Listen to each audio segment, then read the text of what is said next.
Hello and welcome to a Wednesday live right here on the early line on SportsGrid and all across the SportsGrid network. That includes sportsgrid.com/watch, where you can find your favorite destination and consume everything all across the grid. He is Donnie Rightside. I am Ben Stevens. We are together here for the next 3 hours up until 11 a.m. Eastern time. The free agency frenzy in the National Football League continues. Today officially begins the league year in 2024. Today, all 6 of the high major conferences in men's college basketball will enter the mix during Conference Championship Week. Now, just 5 days away, from Selection Sunday. We had more tickets punched to the big dance last night at the mid-major level. It is a glorious time in the sports calendar, not to mention the home stretch of NBA action with the postseason on the horizon. All of that and more over these next 3 hours up until 11 a.m. Eastern. The only team that's not having a great morning are those Miami Hurricanes yesterday with Nigel Pack coming back to the starting lineup. We'll get to that much later, but this is a great time. Afternoon basketball teams gunning for those automatic bids. Bid stealers across the process here. It's great to watch this play out. And also, it is Wednesday, the official start of free agency here in the NFL, which, Ben, this is when the checks actually splash down in those superstar players' $100 million deals here. Everybody's getting paid. Let's get it on. Dot your I's and cross your T's. You can sign the bottom line as of this Wednesday when the official news becomes exactly that, official. Monday was the free agency flurry as soon as we reached that noon Eastern time mark for the legal tampering window around the National Football League. But there was still big moves that we saw unfold on Tuesday. We detail those in just a moment. We welcome in our SportsGrid radio audience first. Sirius XM, channel 159. All of our radio terrestrial affiliates now in the fold as well. He is Donnie Rightside. I am Ben Stevens. Hour number 1 of a Wednesday on the early line on SportsGrid. A big move yesterday in Baltimore with a very big running back. The King has a new court. It will be in the Charm City. Derrick Henry signs a 2-year, $16 million deal, $9 million of that guaranteed. It could be up to $20 million as Derrick Henry is now a member of the Baltimore Ravens. If there was one player that was supposed to be a Baltimore Raven all the way through, it was Derrick Henry. We finally get our wish here. You are going to see an explosive backfield mixed in with that new passing game at Baltimore. Can't wait to see it play out until we get to the AFC Championship game, and Derrick Henry probably had 1,500 rushing yards on the season, gets 3 carries for 11 yards, and come on, there's no need to get spilled milk at this point. I love this move for Baltimore. We need this stuff in the NFL. We need this type of stuff, and we got it. Spoken like a man that had an 18-1 ticket on the flock to win a Super Bowl a season ago. But Derrick Henry in the Baltimore backfield, spelled by the young second-year star Keaton Mitchell, who emerged last year for the Ravens, and Lamar Jackson, it just feels fitting. Derrick Henry has turned 30 years old. We'll talk about that later in this opening hour. Also, speaking of running backs in the AFC North, an interesting move yesterday. Monday night, we heard that Joe Mixon was being released by the Cincinnati Bengals. Yesterday, a change in process. Mixon not being cut. In fact, he was being traded from the Bengals to the Houston Texans that lost Devin Singletary to the New York Giants. After 7 years in Cincy, Joe Mixon now a Houston Texan. It's a really good move, and also, this is what we talk about so many times with contract situations, when you can press it down, when you have a rookie quarterback that you feel is your guy, and you got him under contract and under wraps for 5 years, spend that money. The Houston Texans are doing exactly that. A veteran in the backfield, which is exactly, Ben, what I was hoping for here. They just upgraded the running back position, and I love this. Houston Texans, watch out this next year, man. They lost Jonathan Grenard to Minnesota. In return, they get Minnesota's Danielle Hunter, one of the best edge rushers last year in the National Football League. Those Texans in the AFC South, a team to keep an eye on. Early news on this Wednesday, the Steelers trading wideout Deontay Johnson to the Carolina Panthers for a cornerback Dante Jackson, and a pick swap between the two. Deontay Johnson's time in Pittsburgh comes to a close. He won't catch a pass from Russell Wilson.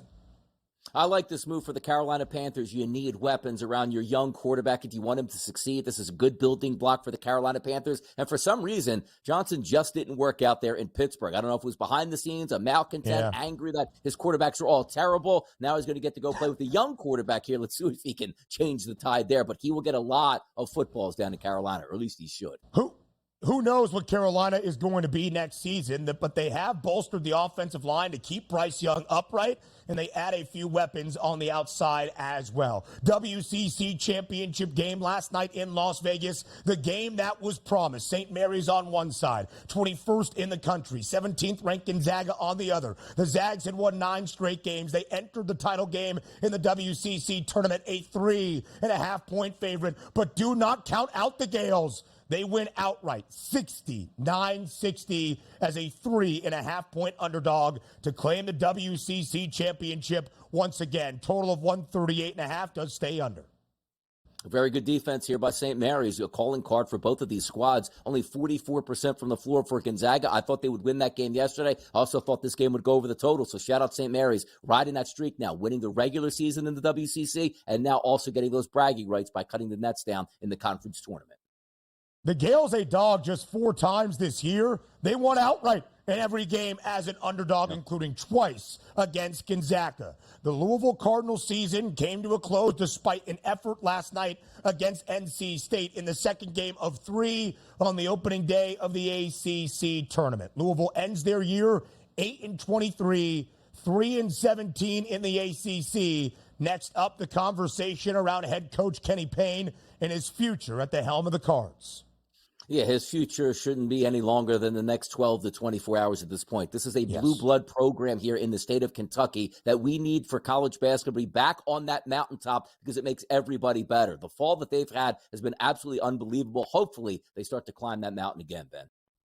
We will see. Kenny Payne was supposed to be the guy. He knew the Louisville men's basketball program, but DRS, 362 D1 men's college basketball teams, 7 over the past 2 years, have not won at least 20% of their games. Only 1 played at the high major level. That was Louisville. NBA action now in a battle out west between the team that sits in 3rd and the team that sits in 4th. The Minnesota Timberwolves with Rudy Gobert back in the lineup, down by as many as 22 in the opening half. They storm all the way back to win by 18 on the road in Los Angeles. The T-Wolves win outright as a 6.5-point dog, 118-100. Great win by the Minnesota Timberwolves, holding off the Los Angeles Clippers. And then once again, the big 3, will we be healthy for the playoffs? I'm not saying this is a long-term injury, but 12 minutes played. Kawhi Leonard exit with some back issues yesterday. One to keep an eye on, but a great win by the Timberwolves yesterday. The Clips have dropped 7 of 12 since the All-Star break, and Kawhi did exit early, as Donnie just mentioned. Some injury concerns for the New York Yankees less than 2 weeks away from MLB's opening day. Garrett Cole, the Yankees say unlikely to start opening day. The MRI around Aaron Judge comes back clean, but not the words that you want around your 2 biggest stars in the Bronx before a baseball season begins. Around Conference Championship Week in college hoops now.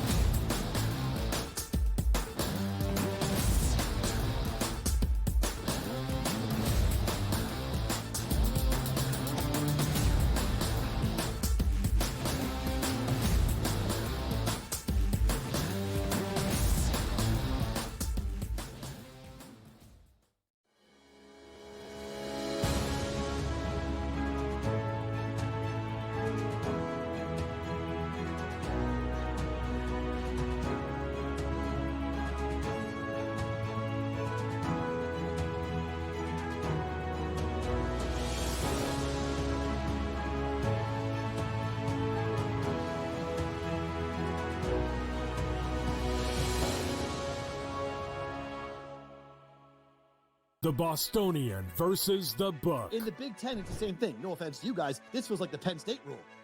This feels like This is the guaranteed Penn State to get in. We need to Penn find a State's way to let them in because they can't beat Michigan. They can't beat Ohio State. But Right. if we make them a third, They get in. this is the Penn always State going to rule. be better than the West half. Yep.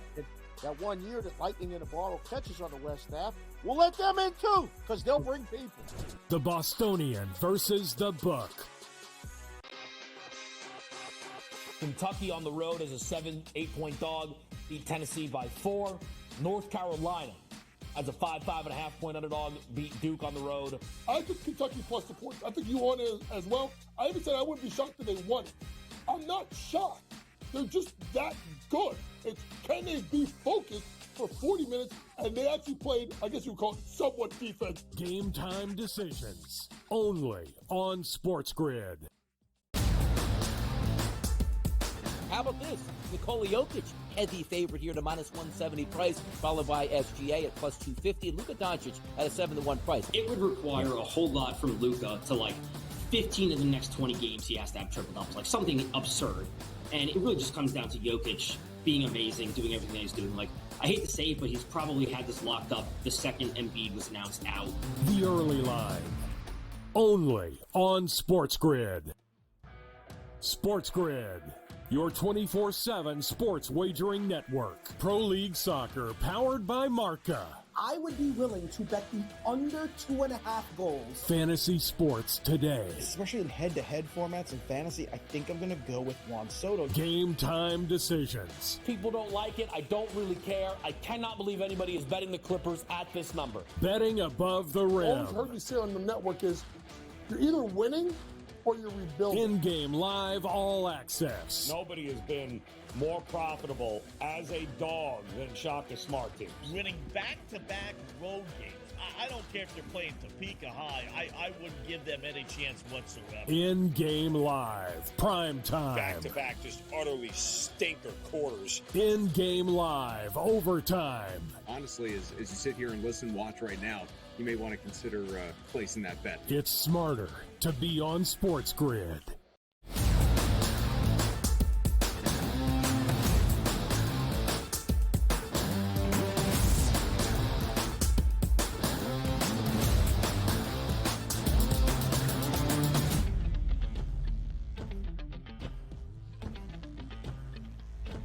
Live right here on this Wednesday on the early line on SportsGrid. It is a ceremonious time during Conference Championship Week in men's college basketball. As of this day, all 6 of the high major conference tournaments will be in action. We got 2 of them underway yesterday. The Big 12 in Kansas City, the ACC in the nation's capital, Washington, D.C. We'll give you some of those results in just a moment. But yesterday on a Tuesday night, DRS, a big day in Conference Championship Week as well. 5 automatic bids into the big dance at stake, 5 tickets punched into the NCAA tournament. The loser of last night's game in the WCC tournament title was still going to go to the NCAA tournament with an at-large bid. Not always the case for St. Mary's and Gonzaga for the full majority of this college basketball season, but by the end, that was the standard. A top 25 tilt, though, in the game last night in Las Vegas, the WCC championship on the line. And St. Mary's takes the season series against Gonzaga 2-1. St. Mary's wins the WCC tournament title outright as a 3.5-point underdog, 69-60 the final. Yeah, Gonzaga, who, again, I pointed out at the top of the show here, Ben, doesn't really rely on the three-point shot, but can use it effectively. Only 2 of 11 there yesterday going up against St. Mary's. That's not going to work in your favor when you only shoot 44% as a team from the floor. Got to the free throw line only 14 times, made 10 of those for 71%, but the better team yesterday certainly was St. Mary's. The better team during the regular season, it was St. Mary's. And again, sometimes you have to admit when you're wrong. I thought Gonzaga, after that win to end the season here, catching a little bit of momentum, the better overall basketball team that's going to play with a little bit more tempo and maybe force St. Mary's hand. That was the actual opposite here. You dictated levels here were St. Mary's. It wasn't Gonzaga getting up and down the court. You take a look at St. Mary's, right. 47% as a team, Ben, from the floor, 40% from three-point range, only 68% from the free throw line. 69-60 stays under the total as well, which I thought Gonzaga hopefully would dictate it to force St. Mary's out of their offense, but you're not able to do that. The lead at the half was St. Mary's, 31-27. They were in control of that basketball game and held on at the end. That's a great win. And also, I got a question here. If you win the regular season in the WCC, and then you win and cut down the nets here, do you get 2 rings? Can you wear one on each hand at that point? Or is it just one giant ring they give you because you got to add in, hey, look, we did this in the regular season and the postseason. How does that work? Why not? Give them 2 rings. To go through the WCC unbeaten until your regular season finale against Gonzaga, to lose that game, the rubber match yesterday in Las Vegas, for the Gales to respond as they did, sensational. Donnie and I both thought we would see some points last night in Las Vegas. Yeah. Gonzaga entered last night winners of 9 straight. They had covered in 6 of the 9. They had gone over in 6 of the 9. But the main reason was St. Mary's, who plays with the 5th slowest tempo in all of college hoops, had actually been paced up a little bit as of late, over in 5 of 6. The only game under the regular season finale against the Bulldogs of Gonzaga. They've still gone over in 5 of 7, but both games against the Zags in the last week have been under the total. St. Mary's controlling the tempo. Aiden Mahaney, Augustus Marchilionis for St. Mary's. Make sure you know the names. They play very well and played all 40 minutes last night for Randy Bennett's side. Aiden Mahaney, 23 points to lead the way, all scores last night for St. Mary's. The Gales are going to be on that 4-5 line, as they often are in the big dance, and they are going to be a very difficult team to bounce out because of how veteran they are, because of how they defend the basketball, and if they control pace, as they did last night in Las Vegas, a very difficult team to beat. So St. Mary's earns the automatic bid out of the West Coast Conference. Gonzaga will still earn an at-large bid to the NCAA tournament. The Zags were 11-5 in the middle of January, but they have rallied this year to make sure they wrap up that at-large bid to the NCAA tournament. Mark Few and company will be in the big dance for more than 20 consecutive seasons by the time they hear their name called on Selection Sunday. 4 more tickets punched last night in the Coastal Athletic Association, no longer the Colonial, CAA. What a dandy it was. Charleston and Stony Brook into OT in the College of Charleston, back into the big dance, champions of the CAA for a second consecutive year, 82-79 in overtime. The Seawolves trying to get there, did cover the number as a 9.5-point underdog. In the horizon, Gary Campy and Oakland back into the tournament for the first time since 2011. Campy, who has been the head coach of Oakland men's basketball for 4 straight decades, leads his Grizzlies back to the big dance. Oakland, a 4.5-point favorite against Milwaukee, total of 151.5 that Donnie and I discussed yesterday does go over. Those are the first 2 tickets. We'll get to the final 2 tickets in a second. Yeah, interesting times, too, because you're trying to look at some of these teams that might be able to just say to themselves, all right, can they dig down deep and go against a really high seed here and knock down shots and maybe pull an upset or at least drag one of these 15, 16, 14 seeds into the deep end here? Yeah. Charleston might be that team, 82-79. So it was a great game all the way through, overtime, excitement there. They finished the conference at 15-3, then win the conference tournament. The one thing you liked about this game overall between Stony Brook and Charleston was both of these teams barrage from the 3-point line. So if Charleston's one of those teams that's going to shoot 30-plus 3-point shots and make at least 40% of those, they could be a fun team here early in the rounds of March Madness. But congratulations to all those winners here. That's what your championship was won last night. Now you just get that extra credit here moving forward. If you win a game, you go down in just fantasticness at your university there. But this is what they wait for, the week and a half, the celebrations here, finding out on Selection Sunday who they play. They're already winners in my book. I picked Charleston last year in that 12-5 classic upset spot to knock off San Diego State, not believing the Aztecs would make a run to a national championship. In the NEC, how about Wagner? 7.5-point underdog against Merrimack last night. Merrimack was a 15-3 team in the NEC throughout the regular season. Wagner was 7-9. They were a 6 seed out of the 8 teams in the NEC tournament, where you play each and every game at the higher seeds home arena. So Wagner goes on the road as an underdog in 3 straight games, DRS, and gets an automatic bid in a conference championship, now into the big dance for the Seahawks. No team in the history of the NEC tournament had ever won 3 straight road games to accomplish that feat. In South Dakota State, who was back into the big dance, holds off Denver last night 76-68 to win the Summit League title. Yeah, that Wagner game, 54-47. You go on the road, and usually you shoot better on your home court. How about 29% as a team here from Merrimack, which included 10 of 38 from three-point range, which is only 26%. He said, okay, let's fill up from the free throw line. Yeah, they were 100% there. They only shot 3 free throws in that game. That's an unbelievable run by Wagner here, dancing into the finals. But also, Merrimack was never going to be an at-large bid at this point, or should I say an automatic bid, not getting it, but they wanted the at-large bid. Not happening. So bid stealers aren't here, but credit Wagner here moving forward. That's good stuff. Yeah. Brutal for Merrimack, who won the NEC tournament a year ago, but because of the archaic and asinine transition rule from D2 to D1 in the NCAA, who actually ended up in the big dance on behalf of the NEC? That would be Fairleigh Dickinson. So Purdue, very happy Wagner is from Staten Island and not New Jersey. ACC tournament results on day number 1, 3 games. Notre Dame holds off Georgia Tech. They had a 17-point lead with 13 minutes left. They went outright 84-80. We mentioned Louisville. They will end their year on an 8-game skid.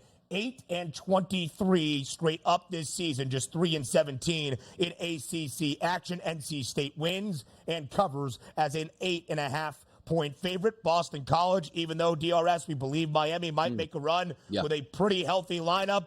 That was not the case last night against the Canes. BC advances into the second round, 81-65, outright as a 2.5-point dog. I got to tell you, in that game, too, Nigel Pack played 31 minutes here, 7 of 16 from the floor for 18 points. If you would have told me Pack was going to score 18 points before the game, I'd have been feeling really good here. But this was over. Why? Because Miami just didn't play any defense. And quite frankly, Miami hasn't shown up since the new year, and rightfully so. They're bounced from this tournament. 15-17 on the season, 6-14 in the conference. Get out of here. We'll show you some Big 12 action. Transition into the NBA. That's next.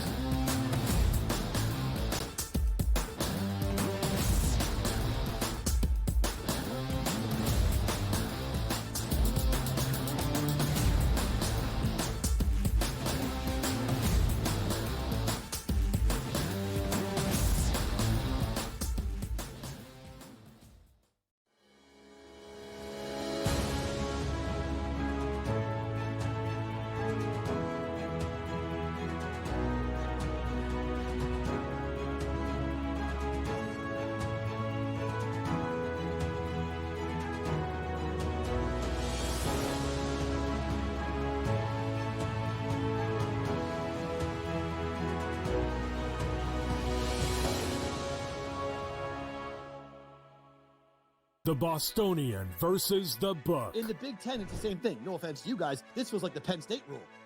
This feels like this is a guaranteed Penn State to get in. We need to find a way to let them in because they can't beat Michigan. They can't beat Ohio State. But if we make them a third, they get in. Third, this is the Penn State rule. Be better than the West half. Yep. That 1 year that lightning in a bottle catches on the West half, we'll let them in too because they'll bring people. The Bostonian versus the book. Kentucky on the road as a 7-8-point dog, beat Tennessee by 4.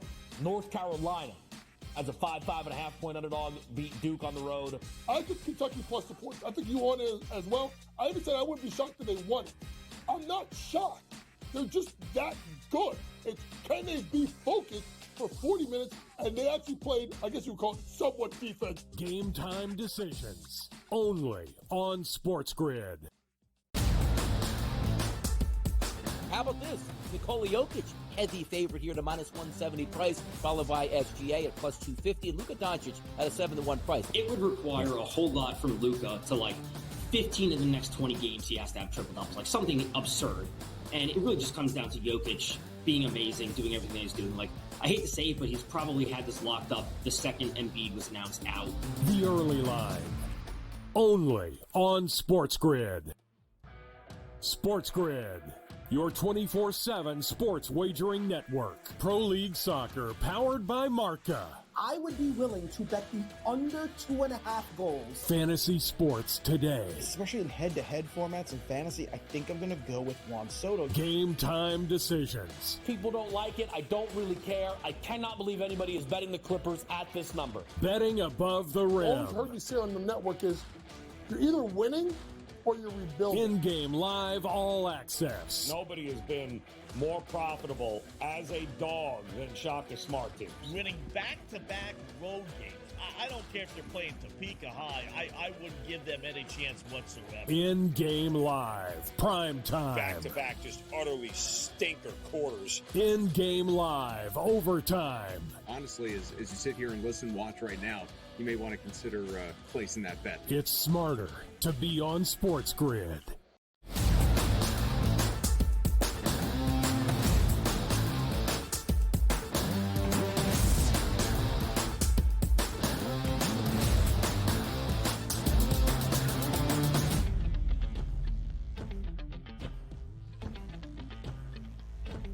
Sometimes Donnie and I can get too caught up in all the college basketball that we have this week during Conference Championship Week, now just 4 days away from Selection Sunday, when the field of 68 for the men's 2024 NCAA tournament will be revealed. I mentioned Wednesday, a big day during Conference Tournament Week, because all 6 of the high major conferences will be in action. 2 started yesterday. We showed you the ACC in the 3 games that got started on day number 1 in Washington, D.C. 2 games yesterday in the Big 12 tournament out in Kansas City. It was a wild game between Cincy and West Virginia, not so much between UCF and Oklahoma State. The Knights win 77-62. They cover as a 3.5-point favorite. Congrats to Central Florida on their first win in their first ever Big 12 basketball tournament game. Cincy wins by 5 over the Mountaineers, Donnie. WVU was the bottom seed, 14 out of 14, entering the Big 12 tournament. Cincy was down by as many as 16 points in the second half with less than 12 minutes remaining in regulation. They storm all the way back to win 90-85. They were an 8.5-point favorite, though. West Virginia does cover. Yeah, I didn't have really a feel in that game, but it was interesting where sometimes you check the final score. You say, you know what, I'm not going to watch this game, but let me just keep up to it. Okay, it looks like West Virginia's going to win and move forward. Then you see the box score. It's like, wait a second. When did this happen? You're right. This looked like a game that was game, set, match for West Virginia that they just let slip away to Cincinnati, but that's what bad basketball teams do. Talking about other bad basketball teams in the Big 12, Oklahoma State, I thought had a legitimate chance to take down UCF. Not a lot of tempo for UCF. Didn't matter. They still scored 77 points. There was no defense for Oklahoma State as UCF bombed away with perfection just about from the three-point line, shooting great as a team there moving forward. Now, this is interesting too, right? Because now we talk about these slingshot effects where Cincinnati wins a game here, moves forward with all that momentum. You take a look at UCF wins here. Let's see if these two teams can do some damage here, because one of them is getting a pretty good setup against Kansas. Cincinnati will take on Kansas, as Donnie alluded to, in that 6-11 matchup. We got word yesterday afternoon, KU officially will not be with Hunter Dickinson or Kevin McCullough Jr. for the entirety of the Big 12 tournament, resting up in the conference tournament for the big dance. But very intriguing for Kansas not to have its 2 best players on the floor in KC. Some final thoughts on the ACC tournament. Miami, a Final Four team a season ago, will end the year on a 10-game skid despite returning a lot of talent from last year's Final Four team. And I mentioned Louisville, 12-52 in the past 2 seasons now under Kenny Payne, the only high major team in all of college basketball. There are 80 such programs to not have won at least 20% of their games. Even DePaul won 20% of their games at least entering the Big East tournament, and a start today against Villanova, a game the Cats desperately need. I'm sure we'll look at that one a little bit later on. All right, around the association we go. A West test last night out in Los Angeles. The Timberwolves now sitting in 3rd in the Western Conference standings. The Clippers sitting in 4th. We were not sure when we broke down the game starting yesterday if Rudy Gobert would actually play and return to the lineup for Minnesota. He did, gave them some good minutes on the inside, but it was really Anthony Edwards leading the way for Minnesota and a dramatic comeback. The T-Wolves down by as many as 22 in the opening half. They storm all the way back. They win by 18 outright, 118-100 as a 6.5-point dog in Los Angeles. You got to take a look at some special efforts here, too, because we were taking a look just a week and a half ago. Where were the Minnesota Timberwolves going to wind up at the end of the season without having Karl Anthony Towns? Looks like he might be back sooner than later, as they're hoping for. But we thought the Minnesota Timberwolves would be like, okay, Ben, fighting for that one spot. Maybe it's a 2 now. Yeah. Maybe it's a 3. Can they even stay out of the play-in rounds here? But it looks like they're a pretty good basketball team overall, even if they don't have one of their superstars, because Ant-Man goes off again last night. 37 points. He's really taking over. If there's extra shots to be had, he's taking them. 29 last night. And how about this? Coming off the bench last night, you're going to need great performances there to get some help on stars that aren't playing, like Karl-Anthony Towns. How about Alexander Walker off the bench, plays major minutes, 28? Chipped in with 28 overall points. I love this victory, and I didn't see it coming yesterday for those Minnesota Timberwolves. I thought this was going to be a Clippers game as they were rested at home, but that's a nice win for the Timberwolves. Put a little bit of distance between themselves and the Clippers, and who knows? Maybe they're still in it for that number 1 overall seed. Now 3 games of difference between Minnesota, who sits in the 3 spot, a half game behind both Oklahoma City and Denver. We'll show you why OKC does not hold on to first in the Western Conference by themselves in just a moment. The Clippers in that 4 spot, 3.5 games back of the top. Again, 3 games between Los Angeles and Minnesota, and not the result the Clippers were looking for on the floor. And they did so without Kawhi Leonard for a good majority of the game, exiting early after only 12 minutes of action. The Clippers have had promise in years past, but injuries have kept them from reaching that mountaintop and making any postseason noise. Not what you need at this point for the Clippers, who have dropped 7 of 12 since the All-Star break, only covering 3 times in that 12-game span. Minnesota, meanwhile, a dog in 4 straight. They went outright as an underdog last night. I said, look at the totals for Minnesota. Without Rudy Gobert, he was back. Game still goes over 215. The Timberwolves over in 6 of their last 8 games. The Milwaukee Bucks in Sacramento as we go to Northern California last night. A weird line. It opened in favor of the Kings. It flipped to Milwaukee as we were breaking down the game yesterday morning. At close, the Kings close as a point favorite, around minus 118 on the money line. And the market corrected itself correctly. 129-94. Sacramento wins by 35 at home against the Bucks. Impressive. And we did talk about that line yesterday on the early line, saying, man, they are begging you to take the Milwaukee Bucks. This is such a great line for them. -1 here on the road, and they got smoked in this game. You take a look at Antetokounmpo, 33 minutes in this game, scored 30 points, but here's the issue once again. Every other game, Dame, he shows up and then he just absolutely disappears. And you were expecting to get the quality from Dame over from Portland, which means what's his bad game supposed to be, Ben? Like 18 points, right? His very good games are supposed to be in the mid-20s, and when he excels, he's in the 30s. You can't have this. 2 of 12 after 33 minutes, 10 total points, and a -22. That's not going to get it done here. These are the reasons we worry about the Milwaukee Bucks moving forward. It's not so much they don't have the talent. It's just the consistency, and that consistency starts with Damian Lillard, who, quite frankly, hasn't been consistent this entire year. Well, maybe he has been, where he stinks one game, plays well, stinks one game, plays well. It's really interesting moving forward, but it hasn't worked out all that well just yet here for Milwaukee. Dare I say, consistently inconsistent. At least you know what to expect from Damian Lillard. Again, as Donnie said, 10 points last night in the worst plus-minus on Milwaukee, a -22. 1 of 6 from deep for Dame. Sacramento, not great as a favorite this year. Now just 27-16 straight up. Not exactly the marks you want when you're expected to win a game outright. Only 18-23-1 against the spread. Milwaukee even worse as an underdog. The Bucks just a dog 10 times this year. But when they are booked as a dog, it might be for a reason. 2-8 straight up this season. A big return last night in Madison Square Garden to set the stage for everything we will see this week in the Big East Conference Tournament. OG Anunoby, a Big Ten player from Indiana, makes his return for New York, his first game since the end of January. In January, New York went 14-2, 14 of those games with OG Anunoby, 12-2 with Anunoby in the lineup. They covered in all 12 victories. That was the case last night with Anunoby returning for the Knickerbockers. 106-79, the victory for New York over Philadelphia for the second consecutive game in MSG. The Sixers, despite getting Tyrese Maxey back, Donnie right side, cannot get to the 80-point benchmark. They score 79 in both games inside the Garden. It's just that over the weekend they held New York to only 73.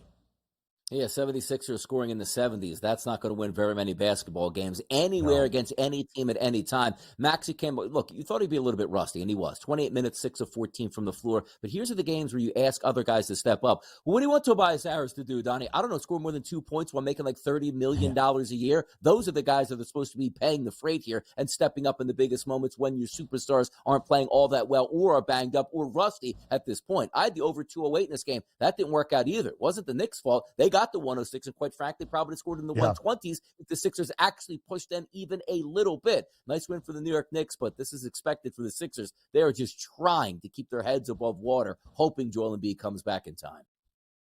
Philly has been a dog now in 12 of their last 18 games, both 5 and 7 straight up and against the spread. If they're going to win outright as a dog, that might be the look. Jalen Brunson, 20 points. Josh Hart, also 20 points. 19 and 10 in 39 minutes. Again, he will set the stage for his Villanova Wildcats today inside MSG.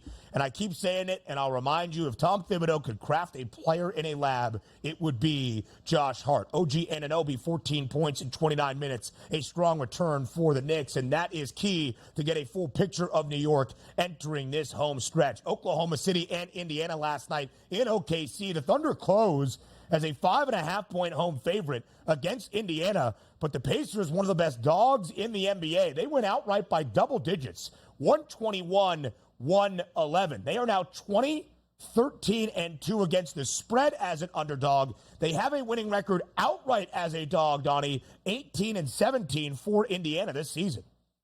Yeah, SGA got his 30, and it wasn't enough last night. That's a great win for the Pacers here on the road, because we talked about the game yesterday. It was a little bit of a steep line, but you said, okay, OKC is locked in. They're looking at getting that number 1 overall seed. This is a game you have to win against a Pacers team that came in 500 on the road. That's a great win for the Pacers, dropping 121 points on the road. And also, how about that starting five, the balance, 18, 15, 24, 14, 18, even getting a double-digit score off the bench as well. Big win for the Pacers. Tough loss for OKC at home.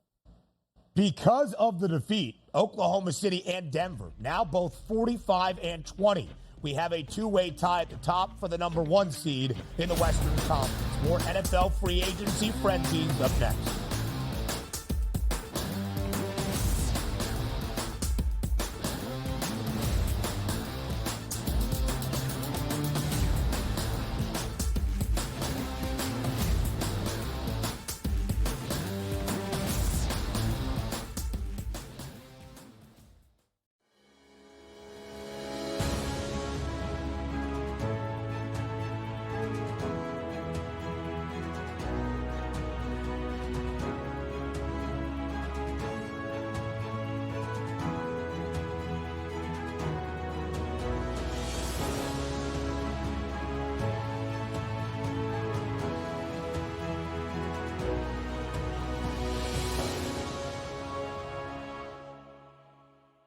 The Bostonian versus the Book. In the Big Ten, it's the same thing. No offense to you guys. This feels like the Penn State rule.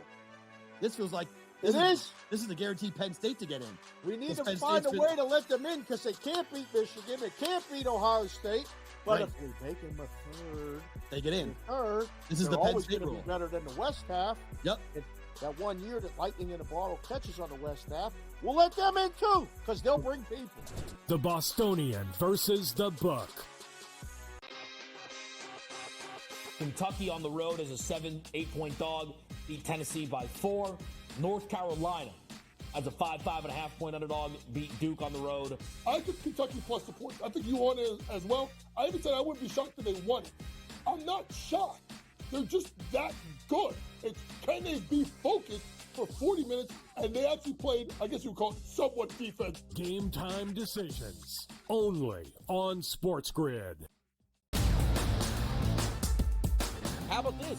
Nikola Jokic, heavy favorite here to -170 price, followed by SGA at +250. Luka Doncic at a 7-1 price. It would require a whole lot from Luka to, like, 15 of the next 20 games he has to have triple doubles, like something absurd. And it really just comes down to Jokic being amazing, doing everything that he's doing. Like, I hate to say it, but he's probably had this locked up the second Embiid was announced out. The early line, only on SportsGrid. SportsGrid, your 24/7 sports wagering network. Pro League Soccer, powered by Marca. I would be willing to bet the under 2.5 goals. Fantasy sports today. Especially in head-to-head formats and fantasy, I think I'm going to go with Juan Soto. Game time decisions. People don't like it. I don't really care. I cannot believe anybody is betting the Clippers at this number. Betting above the All rim. I've heard you say on the network is you're either winning or you're rebuilding. In-game live all access. Nobody has been more profitable as a dog than Shaka Smart teams. Winning back-to-back road games. I don't care if they're playing Topeka High. I wouldn't give them any chance whatsoever. In-game live. Prime time. Back-to-back just utterly stinker quarters. In-game live. Overtime. Honestly, as you sit here and listen, watch right now, you may want to consider placing that bet. It's smarter to be on SportsGrid.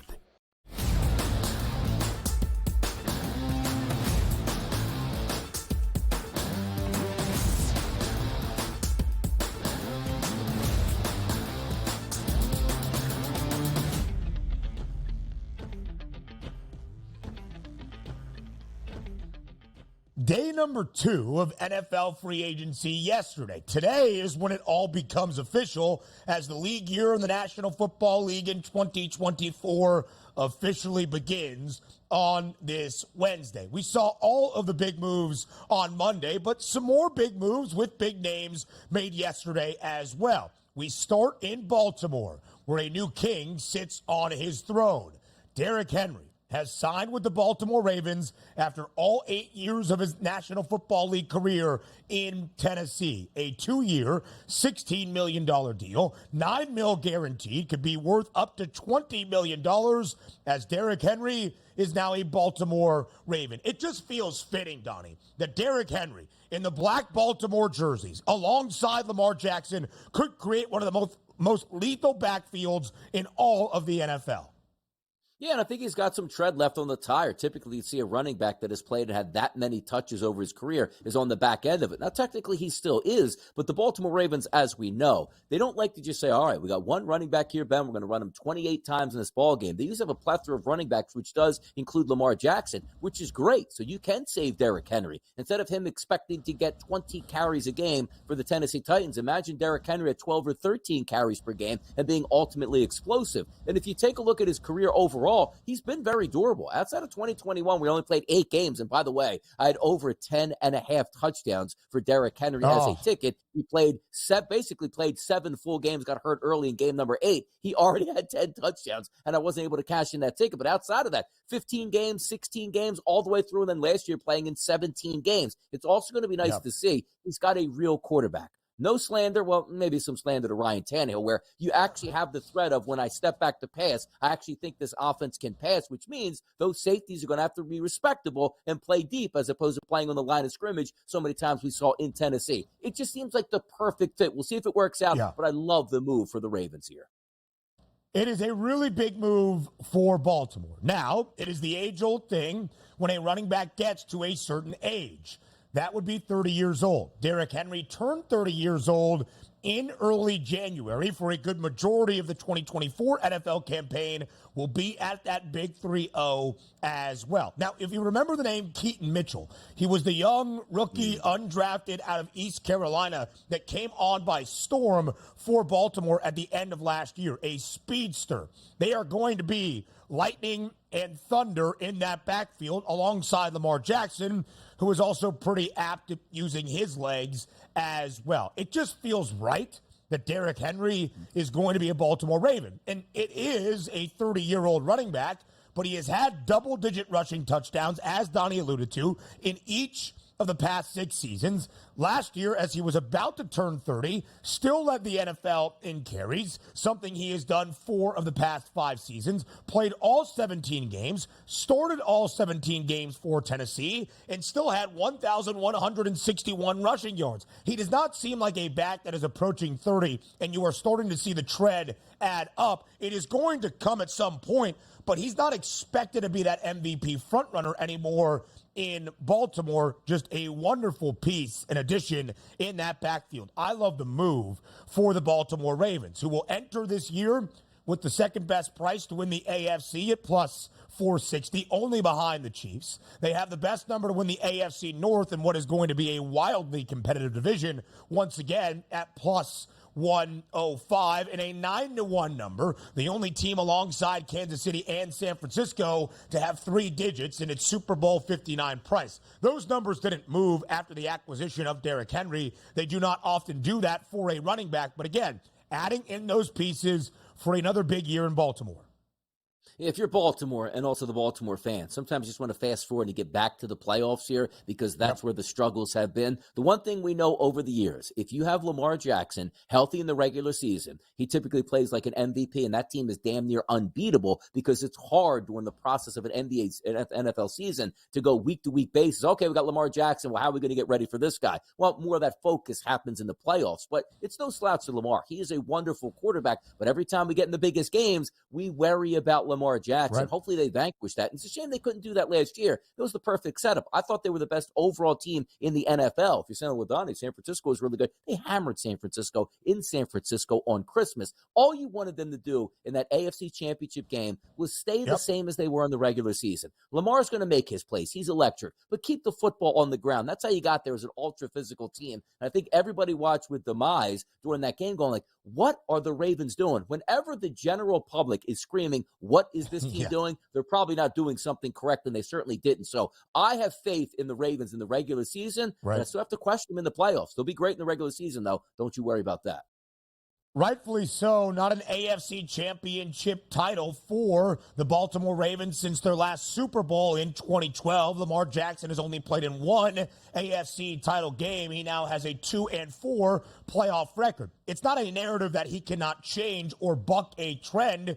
It's just the stats and the figures that we have at this moment. Speaking of running backs in the AFC North, on Monday night, after the Bengals signed Zach Moss to a 2-year, $8 million deal, it was spread out that they were going to release Joe Mixon. Well, a change of plans yesterday. Joe Mixon not being cut by Cincinnati, but traded from the Bengals to the Houston Texans. Joe Mixon, who spent all 7 years of his NFL career in Cincy, will now be alongside C.J. Stroud as a member of the Texans. Good move for them as well, because I was waiting for that top-notch veteran running back that's played in big situations. I mean, no real disrespect to Singletary, who was very good for Houston, but this is an upgrade for them and something they needed, a veteran presence. You look at that offense now, really good at tight end, solid offensive line, quality wide receivers, young quarterback looking to make that next step. You want to get him that running back that can also pick up the blitzing and be a 3-down back, which is what you're finding out now, taking a look at the Houston Texans. I really like this move all the way across the board. I'm interested to see what they do next because you now have a head coach here that obviously has the ear of that football team. You beefed up a little bit on defense. You lost some guys. You signed some guys. But the Hunter news was very good to go opposite Will Anderson. But just from a offensive perspective, Houston, you should be locking in for like 28 points a game right now, Ben. They're going to be that good on offense next year, as long as C.J. Stroud. By the way, C.J. Stroud probably going to be even better than he was in his rookie year, so watch out. Yeah, absolutely so. You would only expect improvement for a rookie quarterback with a rookie head coach that reached the playoffs and really made some noise winning a playoff game against the Cleveland Browns. They were not expected by any means at a 10-1 price with a preseason win total of 6.5 to win a division or be a playoff team. Now they go from the Hunties to the Hunters, or from the Hunters to the Hunties, I guess I should say. The Texans, the favorites, really the important note here, to win the AFC South at plus 150. When this market opened up about 2 weeks ago, it was virtually a co-favorite, 5 cents of separation. Jacksonville at plus 190, Houston at plus 195, the Jags now plus 240, and the Texans plus 150. A little bit of separation there for this Texans franchise. And again, the expectation now matches the performance of a season ago. Yeah, riding that wave now. The new it team here in the AFC is probably going to be the Houston Texans, and quite frankly, should be. They're not done. Obviously, the draft is coming up, still free agency to go. They can add even more pieces, maybe making a trade, but everything they've done so far is probably going to work out in them winning the division. The problem is here, we know the Jacksonville Jaguars are a very talented football team. Trevor Lawrence could be a generational quarterback, but what they showed us last year doesn't give us a lot of, hey, you know what, let's back them in 2024. You take a look at the Houston Texans team that really Houston rode that wave late, winning playoff games, division championships. They're used to this now. It's no longer like, hey, can they actually win football games? They're learning how to win. No, they learned how to win last year. Now they might learn how to maybe take down the Kansas City Chiefs in the AFC. I'm excited about the Houston Texans. I don't believe the move is all to Joe Mixon. I believe a lot of it is Danielle Hunter, who returns home to Houston, 2-year, $49 million deal, one of the biggest splashes on day 2 of NFL free agency, $48 million of that fully guaranteed. Jonathan Grenard goes to Minnesota. They virtually swap edge rushers as Danielle Hunter leaves the Vikings to join the Texans. Other big news on day number 2, a couple of the stalwarts, DRS, of that Baltimore Ravens defense that was the best in the National Football League a year ago now have new spots in the same division. On day 1, Geno Stone, the outstanding safety, leaves Baltimore to join Cincinnati. Yesterday, Patrick Queen, after all 4 years of his NFL career in Baltimore, is now a member of the Steelers defense, 3-year, $41 million deal. The Steelers defense, who will carry them through 2024, even with Russell Wilson, gets a big upgrade yesterday at the linebacker spot.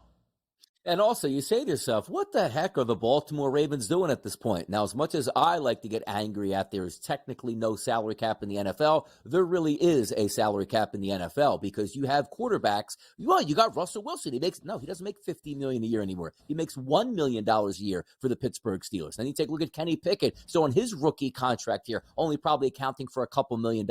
This is why the Baltimore Ravens, who are paying their quarterback $50+ million, sometimes have to make those decisions and say, we just can't afford everybody, which is why Queen goes over to the Pittsburgh Steelers in the same division. And that heated rivalry, that should be a good one. I know Lamar Jackson was playing around yesterday on social media saying, like, you're basically dead to me at this point. Because it's not as if it's like, hey, you went to the Cowboys or the 49ers. You went to the hated division rival. You're going to play twice a year next year. Should be a lot of fun to watch you play out. But good move by the Pittsburgh Steelers. And for the Ravens, you just can't keep everybody.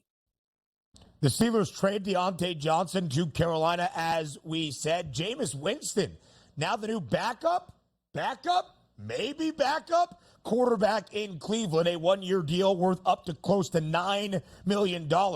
A new quarterback in Atlanta. Kirk Cousins adds a new piece. Darnell Mooney signing for 3 years, $39 million.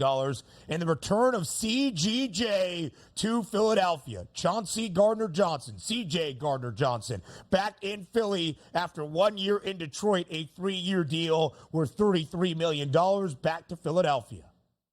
He was a top priority last year in the offseason, which something happened between the Eagles and his agent, which turned him to go to the Detroit Lions. Now back with the Philadelphia Eagles, they needed to start somewhere in the secondary to get that enforcer back. It's a great start. First of all, just getting Vic Fangio should fix a lot of those issues here. But now you got that heavyweight back there in the secondary. We'll see what the Philadelphia Eagles do today because they probably need to add at least one more safety as well in free agency. We'll see if that happens, but that's a nice move for the Eagles yesterday.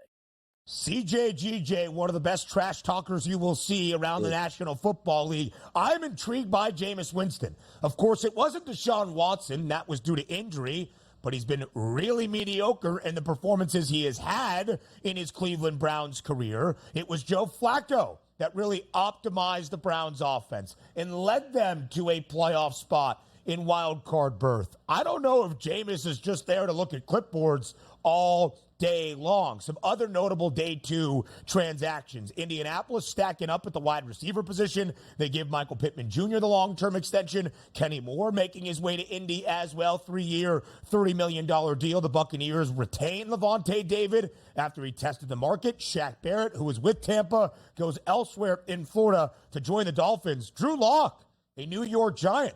What does that mean for Danny Dimes? What it should mean for Danny Dimes is Danny Dimes doesn't play again. Forget about the money you paid him. I don't want to hear about the ownership going, we paid him a lot of money, he's got to play. Play Drew Lock, because one of 2 things is going to happen. You're going to stink next year anyway. But if Lock is decent, maybe you can flip him at the end of the season for some compensation moving forward. You're not going to flip Daniel Jones anything but on his head at this point. So we'll see what happens in New York. He probably should start from day 1. Quarterback conversations in New York with the Giants about who is going to start. Quarterback conversations in New York if Aaron Rodgers is going to be the vice president of the United States. We'll talk about it next. I like it.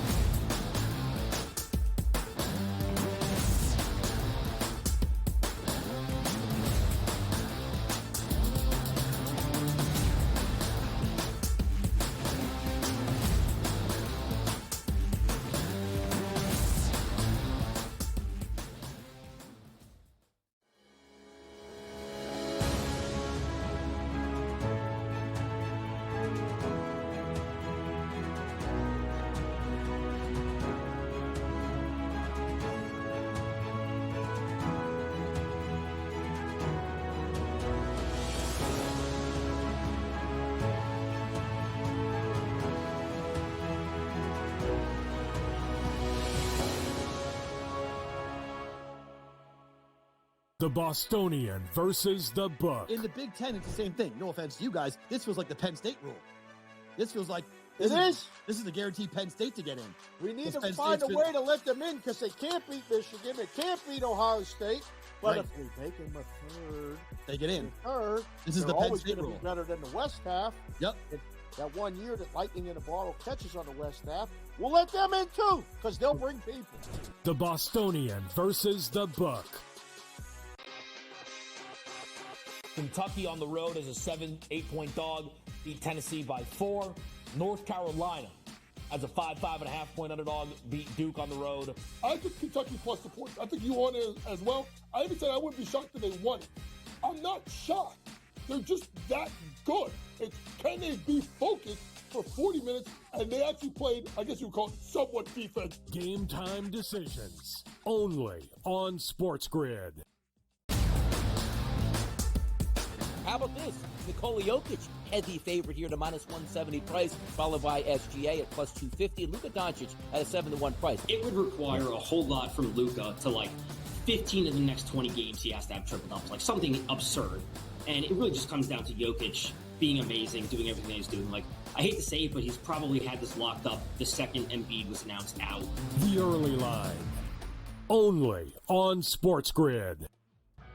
SportsGrid, your 24/7 sports wagering network. Pro League Soccer, powered by Marca. I would be willing to bet the under 2.5 goals. Fantasy sports today. Especially in head-to-head formats in fantasy, I think I'm going to go with Juan Soto. Game time decisions. People don't like it. I don't really care. I cannot believe anybody is betting the Clippers at this number. Betting above the rim. All I've heard you say on the network is you're either winning or you're rebuilding. In-game live, all access. Nobody has been more profitable as a dog than Shaka Smart teams. Winning back-to-back road games.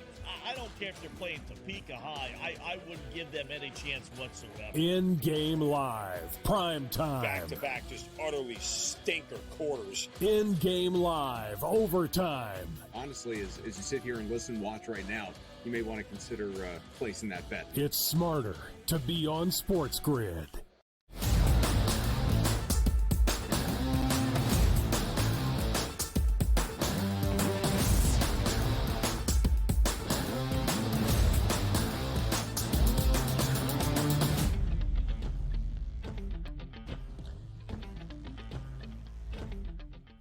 There are days where you might just be scrolling Twitter and you think to yourself, man, it's really tough to be on this platform. It is very difficult. Is it X? Is it Twitter? Am I posting? Am I tweeting? Some of the stuff I am seeing is just garbage. It's bots. It's crazy.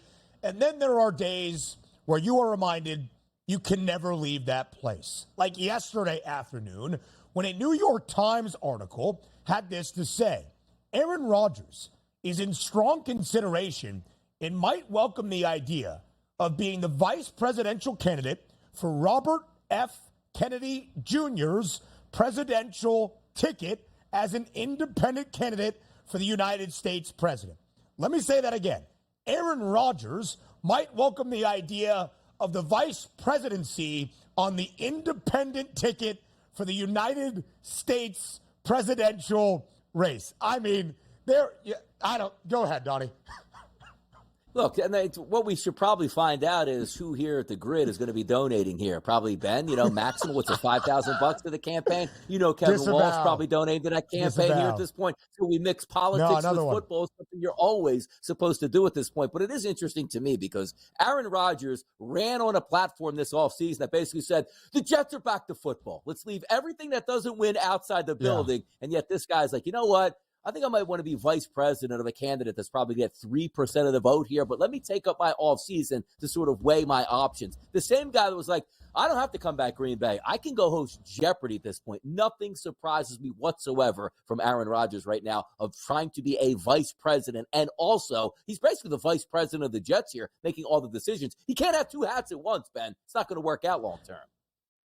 Are you allowed to play quarterback in the National Football League if you are right outside the Oval Office in Washington, D.C.? I don't really know. Aaron Rodgers, on one of his final appearances on Pat McAfee's show at the end of the season, said this, quote, anything in this building that we're doing that has nothing to do with winning needs to be assessed. Everything that we do that has to have a purpose. All right, you said it, Aaron. We did it. Hour 2 starts in 55 seconds.